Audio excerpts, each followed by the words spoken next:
भारत का ताज हिमाचल प्रदेश, जिसे देवों की भूमि कहा जाता है। यहाँ देवी देवताओं के इतने धार्मिक स्थल हैं कि दूर दूर से पर्यटक मंदिरों के दर्शन के साथ खूबसूरत वादियों का दीदार करने पहुँचते हैं। इन्हीं में से एक धार्मिक और पर्यटन स्थल है कुल्लू के निरमंड में स्थित श्रीखंड महादेव। ये धार्मिक स्थल 18,570 फीट की ऊंचाई पर स्थित है। जितनी सुंदर ये जगह है, उतनी ही रोचक इसकी कहानी भी है।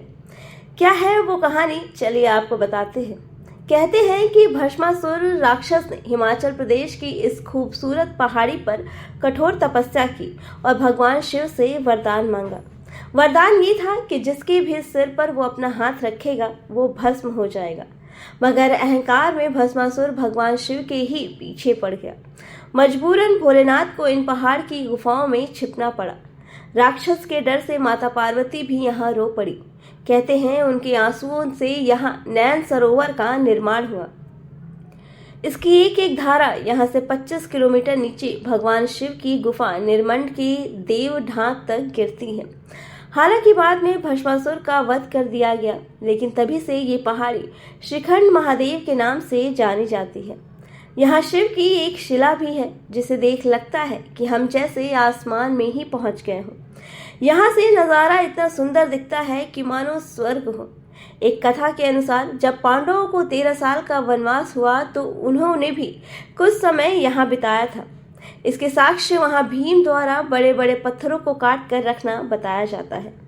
उन्होंने यहाँ एक राक्षस को मारा था, जो यहाँ आने वाले भक्तों को मार कर खाता था। यात्रा के दौरान पार्वती बाग भी रास्ते में पड़ता है। कहते हैं ये बाग माँ पार्वती से जुड़ा है। यहाँ रंग बिरंगे फूल आज भी खिलते हैं। ये दुर्लभ फूल इस स्थान के अलावा और कहीं नहीं मिलते। करीब 32 किलोमीटर लंबी इस यात्रा में बर्फीले और जड़ी बूटियों से लदे पहाड़ आते हैं। सुंदर और मनमोहक शीतलमंद सुगंधित वायु चलती है। शिव आराधना करते भक्त संकरे मार्ग पर आगे बढ़ते जाते हैं। इस बार यात्रा पर वही भक्त जा पाएंगे जो मेडिकल में फिट होंगे। यात्रा पर जाने के लिए हर यात्री को 50 रुपए में पंजीकरण करवाना होता है। यात्रियों को यहाँ आने से पहले अपने साथ गर्म कपड़े, मोटी जुराबें, टॉर्च, डंडा और ज़रूरी दवाएं साथ रखना ज़रूरी है, क्योंकि पहाड़ी में और रास्ते में बेहद सर्द हवाएं चलती हैं, जिससे कुछ भी अनहोनी हो सकती है। इसलिए अपना बचाव बेहद ज़रूरी है। रामपुर से लगते निरमंड के आगे जाओ नामक स्थान से करीब 32 किलोमीटर पैदल यात्रा कर भक्तजन श्रीखंड महादेव पहुंच सकते हैं।